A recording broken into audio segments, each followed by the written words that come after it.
What's up, everybody? I'm Jason, and welcome back to the vlog. So I'm doing this vlog a little bit quick and dirty this week. It's not going to be, well, they're never really that polished, but it's not going to be as polished as it usually is. This is an extended discussion about the Aputure P60C. It's a couple of things that I didn't cover in the review. It should be fairly short, but let's just dive right in, talk about some stuff. I was actually going to talk about a couple of things in this video with a sort of more engineering side of things. I've decided that the time it's going to take to talk through all of that, kind of discuss it, I'm going to just make that another vlog. I'll post that sometime down the road. So in talking about the P60C and in my review, there's a couple of things that I omitted, mostly because, as I said in that review, I don't review lights. I don't have a set rubric or something that I just follow and do this, and I follow standard procedure. I make sure I cover everything. I'm not that kind of reviewer because I don't really review lights. So, or anything for that matter. So, one of the things that I didn't cover in that review is quality of light testing. So, color quality, etc. And this comes down to a couple of sort of primary points. So, first of all, as I said, I don't review lights enough. I don't review a lot of lights. Color meters, the kind of spectrometers, handheld spectrometers that you need for those kind of that kind of work, they're expensive. They're about $1,500. A Sekonic C800U is about $1,500 when I looked at the price last time on B&H a couple days ago. And for me, it's $1,500 buys a lot of lights, it buys a lot of lens, it buys a lot of camera, it buys a lot of gear that isn't, when your primary function isn't reviewing things, it's not really worth it to me. So I don't own one, so I can't use that for testing. In the past, I have used a colorimeter that has an ambient light mode but that doesn't provide CRI information. It's not really the right way to do it. It's a kludge and a hack that doesn't really give you good information. The second reason I don't really do color quality testing with lights is simply that reputable companies, at least, aren't lying about the color quality in their marketing. You might get a bum panel, but by and large, if they say something's going on in the marketing, there's a legal requirement in most countries that the marketing not be a lie and misrepresent the product. And so legitimate companies, and Aputure is a legitimate company, RE, whatever, they're not lying in their marketing to gain sales. So as I said, the other thing sort of comes back to me and my sort of sciencey engineering background basis, and it's sample to sample variation. And there's the problem with, so yes, validation is important. Like, don't get me wrong, I'm not saying that nobody should test these lights. People should. Especially if that's your cup of tea as a reviewer or whatever, you do lights, you should have the equipment to test the quality, color quality, and light and validate these things. For me personally, this is where I run into that science engineering background that says, I want to make a meaningful commentary that I don't see other people making. And if you have one light and that's all you're testing, you don't have enough sample size to make a meaningful commentary on the standard deviation and the general performance of the light, how well the lights are manufactured to adhere to the tolerances and the standards that are published for them. And of course, I know the argument that you could make for this is, well, yeah, but if a lot of people publish their results, even if they only tested one light, then you have lots of lights that have been tested, and then you can get that kind of aggregate standard deviation information from all of these things. And there's some truth to that. It's probably good enough for photography and videography, but at the same time, you do run into a problem with then have multiple people with multiple test setups in multiple environments using multiple different color meters, and essentially everything comes down to, well, how calibrated is it? How repeatable is it? And it's not, because it's multiple people using multiple techniques, etc. Your data isn't just going to be the same thing across the board. So I can't buy enough lights to test every light, or enough lights to get the sample information or sample size that I need. So again, not doing lights. That's why I don't do color testing in my review of the light. Now, that said, I do want to talk a little bit about quality of light for the light and some of the things that come up with that. So I wanted to see how Aputure's published performance data reflects to what I consider gold standard for lighting in the industry. So I went and looked at what the output from an ARRI Sky Panel S30C is. And now this is not a completely fair test or comparison. In many ways, this is not a fair comparison. So the Sky Panel's bigger. It's a 1x1 instead of a 1x3/4 or something to that effect. It's also a 200 watt light, not a 60 watt light. It's an ARRI. So like I said, gold standard. It's gonna rock solid performance. It's also not fair because the ARRI is $4,900 when I looked down at the price of them on B&H, and the Aputure P60C is $350. But I also think it speaks a lot to both Aputure's confidence in their product. I think that's the way to look at it, and maybe ARRIs were ARRI, we can get away with not really providing a whole lot of information. So ARRI only provides 2 color quality rendering metrics in the documentation for the Sky Panel S30C. The CRI, which they claim is they have an average CRI greater than 95 and an average TLCI greater than 91. And that's like, I mean, that sounds good. That's like they provided information or something. But like I said, compare that to what Aputure is providing. So Aputure is providing a CRI greater than 95. Pretty much the same as the, Sky Panel. They're providing a TLCI, which is greater than 96, which is better than what the Sky Panel is claiming. They're providing TM30 numbers, so the RF is 94, the RG is 103. I'll come back to talking about what this means in a minute. They're providing a CQS. I don't even know what that is, and I haven't been able to do enough digging to find with enough confidence what exactly that is. But it's a color lighting quality standard. They provide SSIs for both tungsten, greater than 83, and an SSI for D56 or 5600 Kelvin daylight, greater than equal to 74. That's a lot of metrics to provide for color quality for their lights for Aputure, compared to what ARRI is providing. Now, there could be lots of reasons for this. This, of course, could easily just be dazzle them with BS and hope that people look at all of these numbers and think that they're doing way better than they actually are. It could also be the flip side, which is ARRI is ARRI. They're the gold standard for lighting in the cinema industry and Hollywood and broadcast and so on and so forth. They don't need to provide all this numbers. It could also be, like I said, a reflection of Aputure is this confident in their product that they are actually testing it for all of these things and saying, hey, look, where ARRI isn't for, any given reason. So making that said, there's a lot of acronyms there. I've kind of gone acronym overload. I do want to take a quick aside here and talk a little bit about color quality indices or color quality metrics, what they are, and what you should look for when you're looking at lights or looking for lights. So there's 4 that I'm going to talk about briefly, and those are CRI, or the Color Rendering Index, TM30, which is the CIE standard replacement now for CRI. It's what everybody's recommended, or the CIE recommends everybody use instead of CRI. The TLCI, or the Television Lighting Consistency Index, and SSI, or the Spectral Similarity Index. So CRI dates back to like the 1950s or 60s, and it was started, the development of it was started when people recognized fluorescent fixtures or fluorescent lights were just starting to become a thing for lighting in offices and whatnot. And people started to realize that they don't render color right. They just don't look right. There's color casts, there's a green hue or green cast, etc. And we needed a way to qualify that. So CIE was designed to reflect the perception of color by a human observer.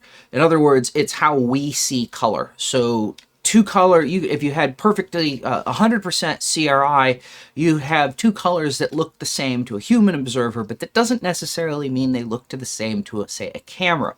Cameras aren't human.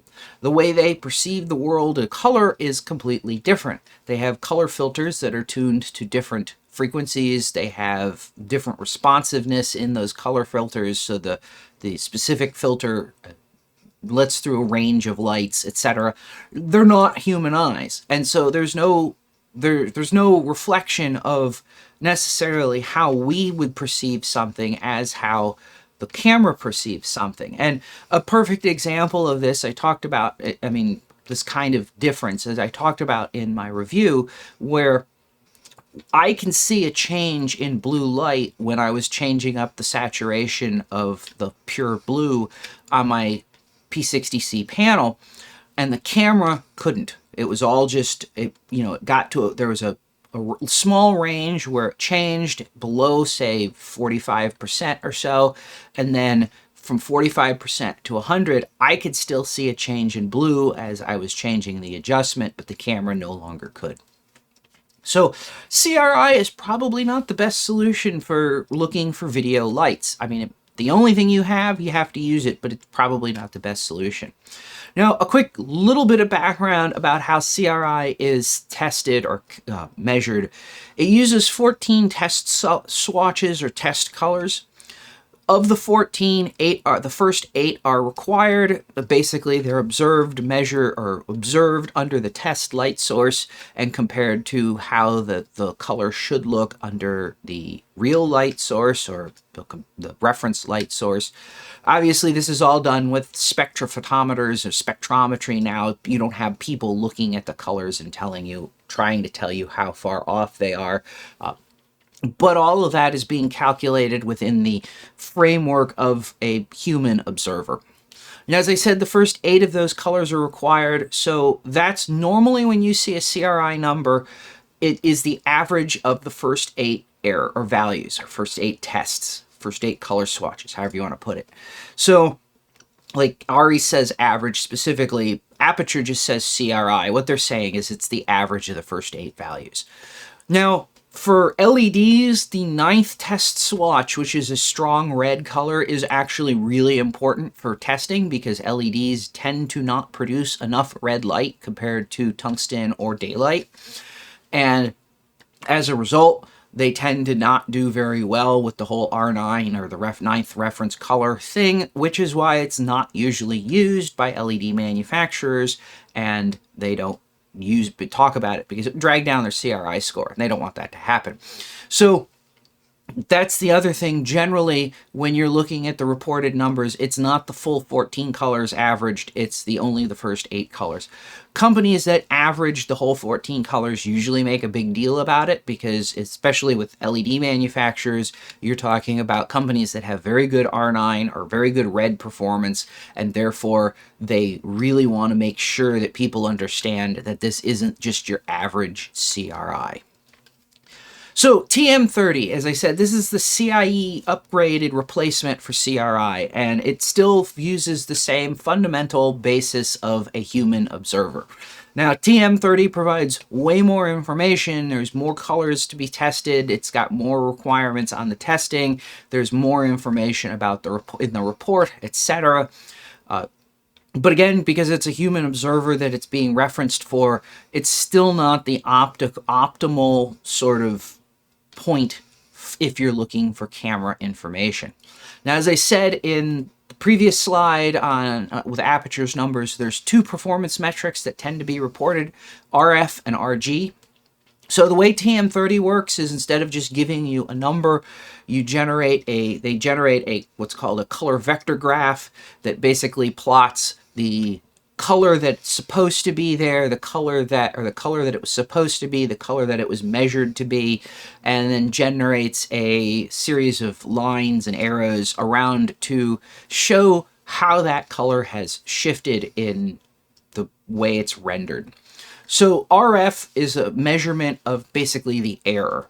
So it's the average error, I should say, of all of the colors. So if you imagine that this point here is the color, and this point here is the color it's supposed to be. So there's an arrow, a vector that points from the correct color to the average color that shows that represents the error. If the two colors are identical, then the error is 0. If they're all average, all identical, the average is 0, and then that is translated to a score of 100. So in the RF measurement, 100 is best, 0 is worst, and things can't be better than 100 because you can't be closer to the color. You can't have a delta E or color error less than 0. Now, the other number that TM30 provides is the RG value, and RG represents the measurement of the total size of the color vector, tested color vector graph. So you can think of it kind of as the color gamut. An RG of 100 means that the tested light produced the same size color gamut as natural light. Now, the colors might be wrong because the points could be in a different place, but the size is identical. Obviously, because this is a measure of gamut, you can have numbers that are bigger than 100 or smaller than 100, and that means, for example, if the value is bigger than 100, that the light produces a wider color range or wider gamut than the natural light source should or would, and therefore could potentially oversaturate colors. So that brings me to TLCI, or the Television Lighting Consistency Index. And this actually also, in theory, dates back to the 1950s or 60s or 1960s. It was originally a process worked on by the BBC where they recognized that, well, we have these new light sources and we're doing color stuff, color broadcasting now, and that these light sources aren't 100% accurate compared to daylight or tungsten, and that how do we make sure that what we're recording in is accurately reproducing colors? And the BBC did a bunch of work, and then it kind of fell by the wayside, and the concept of a camera-based television lighting consistency index was reintroduced by the European Broadcasting Union in 2012. And basically, this is CRI, but instead of the observer being a human, the observer is a camera. So from a photographic or photography standpoint, a videography standpoint, TLCI is a good metric for us to use. It's not ideal, but it's a good metric for us to use because it takes out that human part of the equation. It's what the camera should be seeing or how the camera should be seeing light, not how the human should be seeing light. Now, maybe it's just because my background in engineering or something, but the one that I like the most is the Spectral Similarity Index. And this was introduced in 2016, and basically it does away with the whole concept of an observer and looking at color swatches and trying to see how they compare to color swatches under a different light. It doesn't care about any of that. All it does is look at the spectral power distribution for the light source in question and compares that to a reference spectral power distribution, so tungsten or daylight. It doesn't matter in SSI how your light gets to a spectral power distribution. All that matters is that the light's spectral power distribution matches the reference. So where CRI and TM30 and TLCI, you could have two light sources that have the same color temperature and they have similar CRI ratings or similar values, measurements, but they'll reproduce color differently. For example, TLCI, it may look different to you because you're not a camera. In CRI, your camera may get different colors or reproduce color differently because it's not a human. With SSI, none of that is a problem.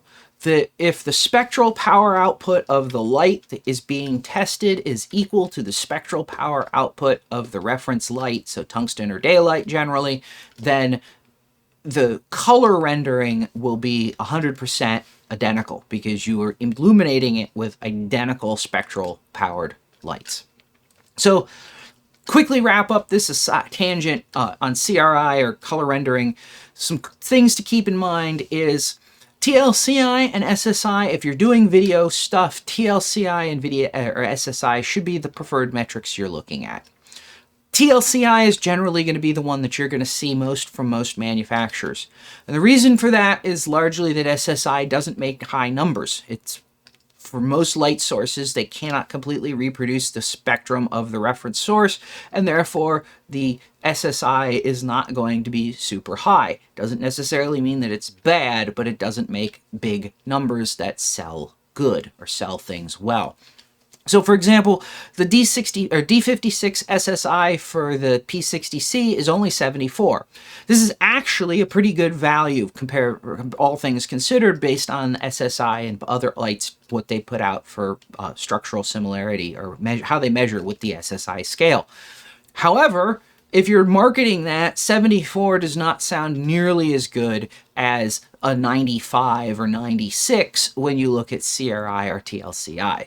And most of these scales are a scale from 0 to 100. Most people assume 100 is perfect, even if they don't know what the scale actually is. And so 96 looks like it's, well, A plus or a solid A, I should say, grade, and 74 is like a middling C grade. Why would that be a good thing to have?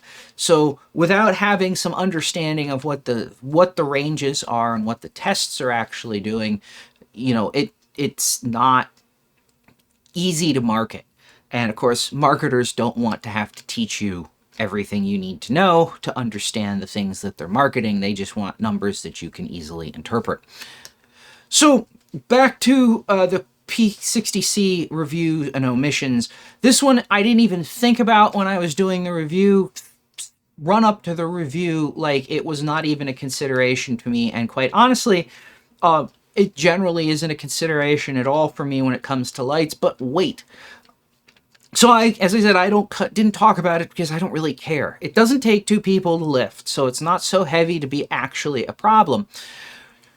What I noticed, where I came to this, what I noticed is that when I was editing the review video together, I noticed how when I had the light on one of the light stands I used, it wobbled a lot and it didn't damp out very quickly. And that is an indication essentially of an overloaded light stand or too much weight. So I looked up the weight for the light. The weight is, the P60C weighs in at 4.15 pounds or 1.88 kilograms. Let's just say 1.9 kilograms because that's easier for me to remember. So the light is actually fairly heavy. Now, of course, this makes sense. There's, it's one of those factors that make people think things are built well. Is it heavy, or dense, as I like to think of it, does it feel like it's really dense? And of course, on the same token, there is a big hunk of aluminum in there somewhere because it does have a heat sink. It is cooled. It does produce a lot of heat, from the power regulation and whatnot. So, I mean, because there are two fans in the light. So, that's kind of to be expected. It just wasn't something I was thinking about.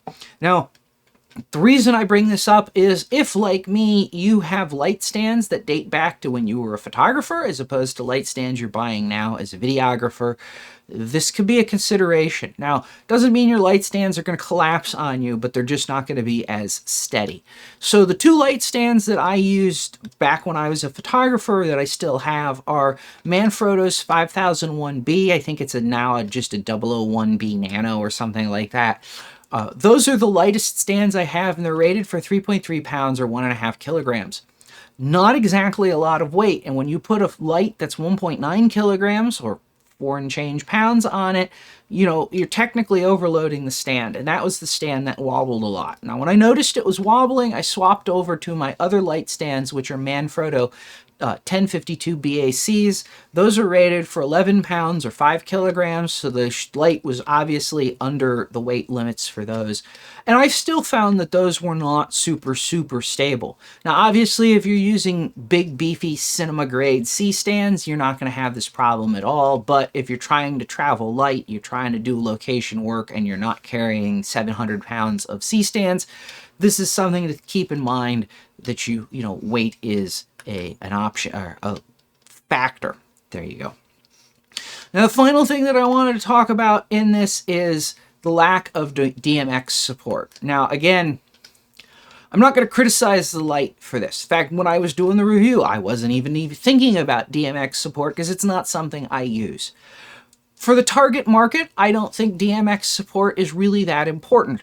The Citus Link software is pretty darn good. It does what you need it to do, and if you're working sort of as a self-contained, single individual or really small couple, two-person team or whatever, then the Sidus Link is perfectly fine for that. In fact, in some respects, I'd say it's almost even better in the kind of run-and-gun YouTube kind of things that these lights are really intended for, largely because you don't have to run extra wires. You don't have to have a DMX controller and plug DMX, wireless DMX stuff into everything.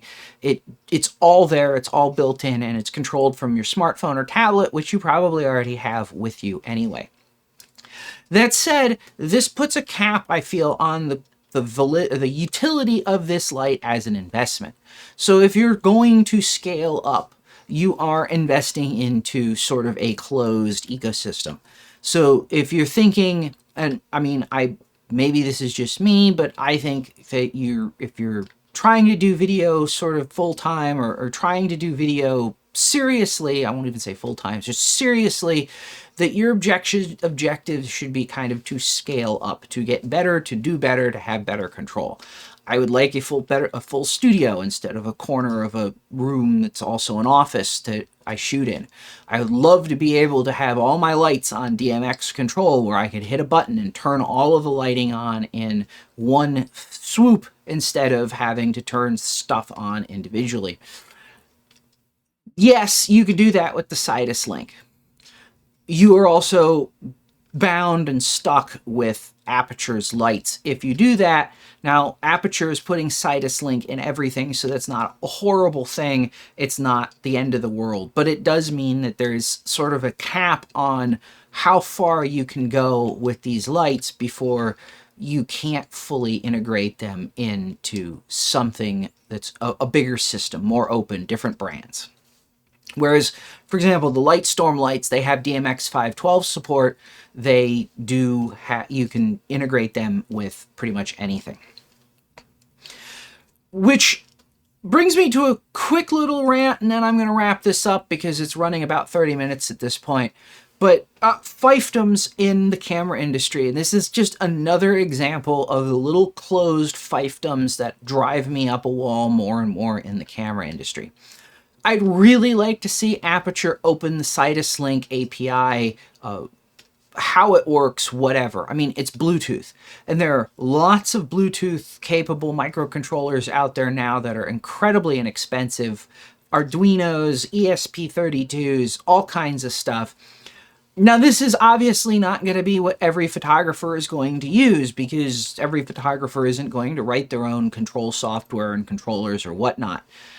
But this also means that other companies can start getting in on controlling things. Now, I know the business answer perspective to this is, well, we don't want other people making lights that use our protocol because then people will buy those lights instead of our lights. And because I see this kind of argument all over the place with business. We're not going to open this or do this because if other people do it, then people will buy those lights and not ours. This is kind of like, well, let's just not make an analogy here. Let's just say the straight of it. I'm buying Aputure's lights not because they have Sidus Link software. I'm buying Aputure's lights because they make a really good light at the price point.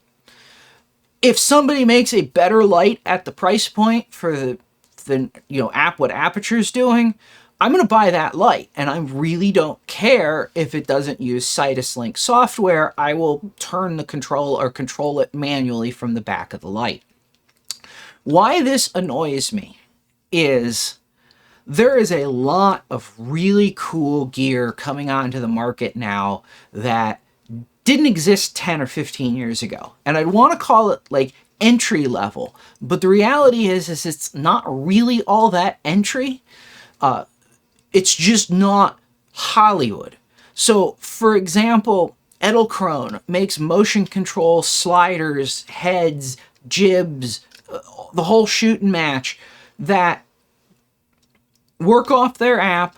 They integrate everything together. They use Bluetooth, and they don't open their protocol either, but they use Bluetooth, and you can do really cool motion control movements with their device. And you know, you could build a full like slider plus head plus jib type rig for like 10 grand, which, yeah, okay, that's a lot of money, but 10 grand didn't get you a motion control robot, period, anything 5 or 6 years ago, or even not that long ago.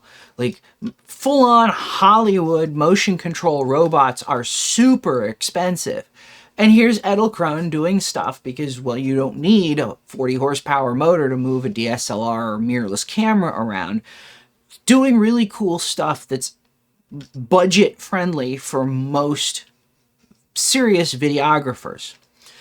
What you can't do with this because of these fiefdoms is get Edelkrone's motion control stuff to control the color of the lights for an Aputure light. They can't talk to each other. And I did a clip in, I think it was in the review video, of a pan or a slide across the, well, technically I guess it would be a dolly, but it was on a slider, but whatever. A dolly shot across batteries, and I faded the intensity of the background light. So it went from saturated red to unsaturated red. Kind of not the like greatest example, but that actually took an incredible amount of fiddling and faffing to get the motion control slider and the Sidus Link light animation to match and be synced to do what I wanted. Whereas in theory, like, because this is all Bluetooth, because this is all, you know, controlled from your phone, if all these companies weren't doing this little fiefdom thing of it's our protocol, and they were putting it out there and making it open, you could have one app that linked both things, controlled the slider, controlled the lights, and you could do complex lighting animations, which you can do with the Aputure stuff, especially like lots of their little tiny LED lights. You could do the lighting animations, and you have that synced with camera movement through a miniature or, you know, whatever it is that you're actually doing. And it just drives me up a wall that, you know, we have these ridiculous, in my opinion, limitations. So I'm going to wrap that up here. This has been about 30 minutes talking about stuff. I really did want to talk about some engineering stuff regarding PWM lighting control, but I'm going to save that for another video. I'm not going to get into math, but I'm going to talk about sort of general principles and stuff with that. So that will be another time, but it's a thing I touched on in the review that I actually want to talk about why I'm saying what I'm saying so that it makes more sense. So anyway, if you found this interesting or informative, let me know by hitting that like button. If this kind of thing seems like it might be your kind of thing, please consider subscribing if you're not already. Also, please share this if you think that it was interesting enough that somebody you know might be interested in reading it or watching it. And as always, thanks for watching, and I'll see you next time.